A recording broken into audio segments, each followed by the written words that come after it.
What's up, ladies and gents? My name is Mackie Doeb, and welcome to the Mackie Doeb Saturday Show.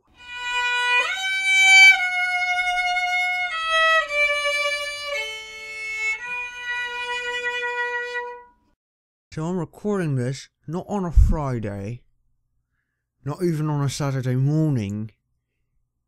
It's Wednesday when I'm recording this, and the reason for that is because by the time this is up, I'll be long gone on my way to Wisconsin.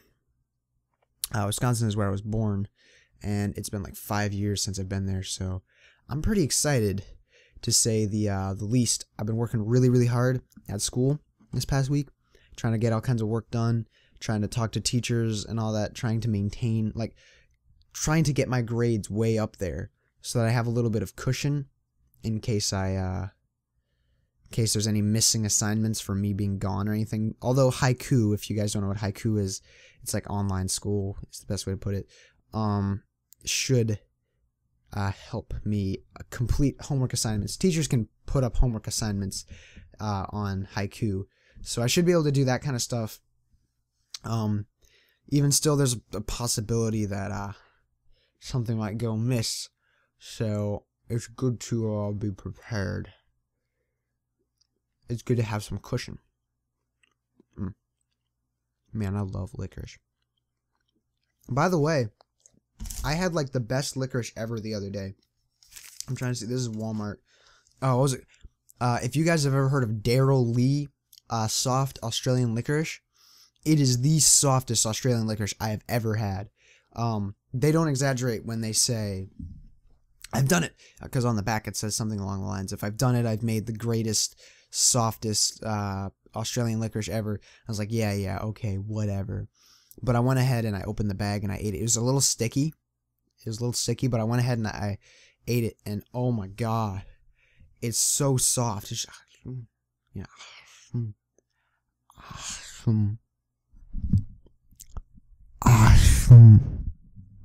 You know, like that's what it was like. Like, it's so good. So if you ever come across Daryl Lee Australian style soft licorice, buy it for sure. It's so good. It's amazing. So now it's time to talk about some gaming stories that I found interesting for this week up until Wednesday. Some stuff might happen, and if it does, I'll try and like post how I feel about it on Twitter or something. So you can follow me on Twitter right here. Follow me on Twitter, man. So you can do that. You can follow me on Twitter. And then you can also watch this video. Anyway, pretty much this gaming story, the one that's happened throughout this week that I've thought was just crazy, is Grand Theft Auto 5 in first person. I'm not kidding. No mods, no nothing. Built into the game. It'll be on the PlayStation 4 version, the Xbox One version, and the PC Master Race Illuminati 420 confirmed quickscope version as well. It will be on all of those versions. I don't know specifically how it works, but there's a really cool trailer that you can check out over in this. There's a really cool trailer that you can check out over somewhere, and it's really neat. So if you want to take a look at that, go ahead. Also, Inside Gaming talked about it, and that's not how I learned about it. I learned about it through Engadget, but Inside Gaming is a cool show. So pretty much what this means, in case you're wondering, first person means that you play the game from the eye sight. The camera is positioned where the character's eyes would be. Instead of Grand Theft Auto 5 is a third-person shooter, third-person cover-based shooter, so the camera would be back here somewhere, and you're looking down on their back. When first person, you're seeing what they'd see. Like, when you watching this video, you are looking in first person right now. Yes, you are. How does it feel? But it feels great. Here, have a smoke. Yeah. So you know, first person, very cool, very, very wonderful. And I'm really excited. The trailer, it looks like a completely different game. It's amazing. I like, you can recognize the places, you can recognize the looks, you can recognize the guns, but at the same time, like on these updated graphics on PS4 and Xbox One and PC Master Race Illuminati 420 Quickscope confirmed, it looks so nice. And it's actually giving me, I'm thinking about buying it. I almost kind of want to buy it because it just looks so good. But swiftly carrying on from that, it's time that I tell you what's going on in my life. How long can I get my neck? How long can I get my neck? Oh. Was that long? It looked pretty long in the camera. It looked like pretty long. Oh, pretty long. I do say something myself.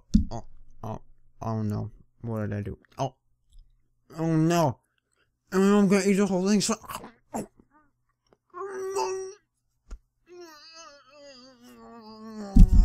what's going on in my life? Not a lot. I'm going to Wisconsin. So that's a big deal. I've already mentioned that to you guys. But I'll say it again. I'm going to Wisconsin. I'm really excited. Haven't been there in like something like 5 years. So it's going to be really neat to get back there. In terms of what's going on day to day, it's just the grind, bruh. Working on schoolwork. Not so much YouTube work going on right now, sadly. If I could, I'd be doing a lot more, but there just isn't much time for it at the moment. Hopefully that will change, but it might actually get worse because I started high school swim team. I'm on the team. I was on the team last year, and I'm also on the team now, as well as the club team that I'm on. So that means I have practices every morning and I have practices every night. So that on top of schoolwork and family time and trying to eat enough food to sustain my body, I start to run out of time to work on YouTube, and it's unfortunate that that's the last thing on the list. But right now, it's not, you know, it's not a big enough part of my life yet. I mean, personally, to me, it's huge, but in terms of like affecting my day-to-day life, like it's just not as a parent. So sadly, it's the first thing that kind of gets pushed to the corner. But that doesn't mean I've forgotten about it. Like as you can see here, I'm working on it. I'm trying to keep at it, but you know, we'll see where it goes. Of course, I'm gonna keep uploading videos daily. Just possibly not as many. At least one video per day. I guarantee it. So you know, all's well that ends well. Today we had a really cool little kid come into class who knew a lot about history. It just so happens that I also know a lot about history. I've got this little blue book full of history notes that I've taken. Just random stuff like a recipe for corn muffins. The crazy story of St. Mark's dead body. After St. Mark died, he was laid to his early resting place in Alexandria, Egypt. The Venetians sort of thought that Mark belonged in Venice because he visited there once, so they got into Alexandria and smuggled Mark's dead body along with some ham, and it worked nicely. So, you know, I just got some weird, just random notes about history. I really find it interesting. So this kid was also a huge history nut. He was like 8, and he came in to talk to us about the Battle of Midway in the Pacific Theater. If you don't know what that is, I mean, look it up. It was one of World War II naval battles. It was one of World War II's like naval battles. It was really cool, and I didn't really know anything about it, so it was cool to talk to this kid about it and, you know, kind of learn from an 8-year-old. Like and he knew so much. He could just rattle it off. Like he wasn't reading off anything. He just had it in his eye. Like he just knew it, and I thought that was really cool, really, really cool. But towards the beginning, he showed us a speech. It was Franklin Delano Roosevelt, who's the president when we declared war on Japan. And it was actually the speech when we declared war on the Empire of Japan after Pearl Harbor. And so he asked me this question. He's like, does anyone know what the speech was about? And I'm like, Pearl Harbor.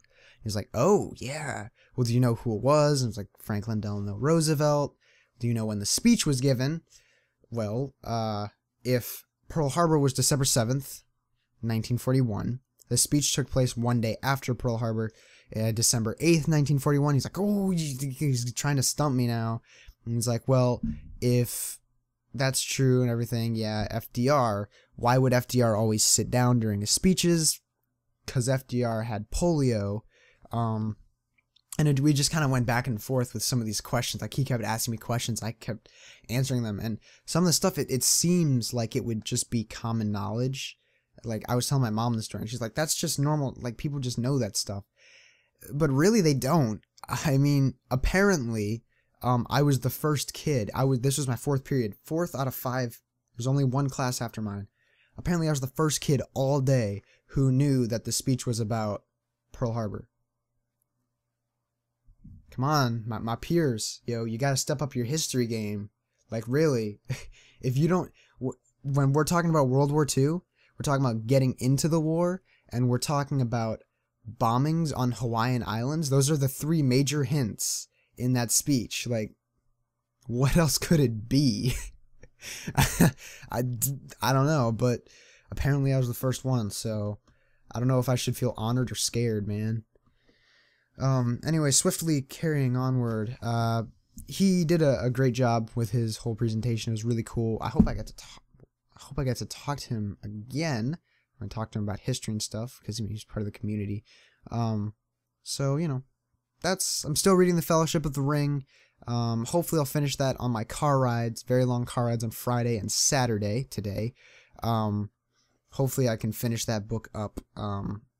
If you want to be updated on that kind of stuff, you can follow me on Instagram, is probably the best way to keep up with my reading. At CDG Mackie Doeb.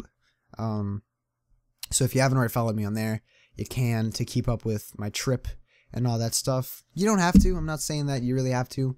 But if you're interested, I would love to pull you along with me.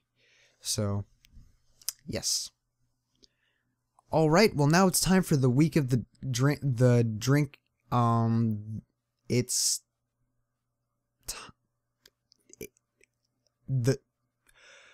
time for the drink of the week. So this week we've got, let's see if I can, Cherry Lime Ricky, or as I just call it, Ricky Limeade. It's sparkling cherry lime. We've got, I'm going to hold it so that's kind of in camera. We've got 23.5 fluid ounces. Yeah. It's a Arizona drink. It's not a tea. It is a juice.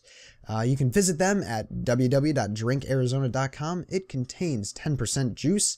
Serving size is 8 fluid ounces. There are about 3 servings per container per one of these bad boys. It is manufactured for Arizona Beverages USA LLC, Woodbury, New York. 11797 USA. Copyright Beverage Marketing USA Incorporated. Refrigerate after opening. So there you have it, ladies and gentlemen. A Brooklyn original cherry lime Ricky, sparkling cherry lime. So now it's time to pop this bad boy open and see what we think.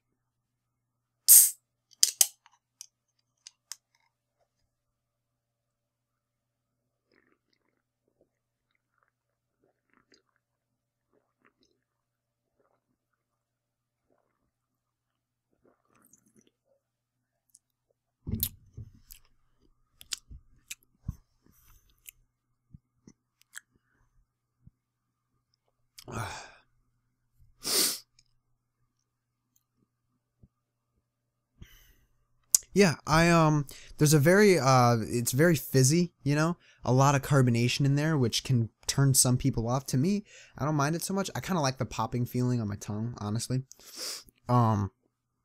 Definitely, to me, the lime flavor really outweighs the cherry. Yeah, it's predominantly lime, which is alright with me. I would prefer lime over cherry. Excuse me. Anyway, yeah, very fizzy. There are 3 servings per this one container, which is crazy. But this has actually been my favorite Arizona ever since I first had it a while back. I can't really tell you exactly when, but I like it a lot. I think it's really good. and I hope you guys might check it out. You can get it at like 7-Eleven is where I usually get them. I got this one at a Exxon gas station. So really, gas stations is the best place to pick these up. So if you're looking for them, just gonna show you the can one more time. Freeze frame this, baby. Freeze frame. This is what it looks like. All right, yeah. So go ahead, get on it. Go find it, drink it. Tell me what you think at CDG Mackie Doeb. All right. Well, now I'd like to close out the show by giving you a message from our sponsors, the Illuminati. Believe it or not, you may have seen a few Illuminati signs and things of that nature throughout my past 2 Saturday shows. You might be guessing, man, the Illuminati seems to be a reoccurring theme in Mackie Doeb's videos. What's that about? Well, the Illuminati, we have a partnership, and you know, we work together. And it's not like I don't really do anything for them. They just sort of watch my back, and I put free advertising.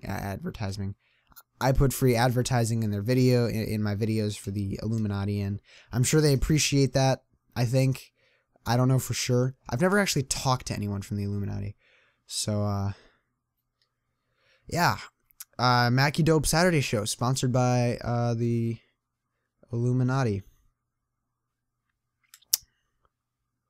Well, I'd like to thank you guys for watching. I hope you enjoyed the show, and I definitely hope to see you in another video. Please don't forget, Assassin's Creed Unity is coming out on Tuesday next week. That's November 11th. And I am going to have, hopefully, I don't see any reason why I shouldn't, day 1 footage. Ladies and gentlemen, day 1 footage. That is the plan. I am bringing my capture card and a laptop and my PlayStation 4 to Wisconsin with me, along with my microphone and those things. So the plan is to have some recordings of that game. So that's wonderful. Very good. Yeah, so don't forget Assassin's Creed Unity next week. I hope to see you guys in that video especially, and I hope you guys have a wonderful day. Happy Saturday, everybody. Bye.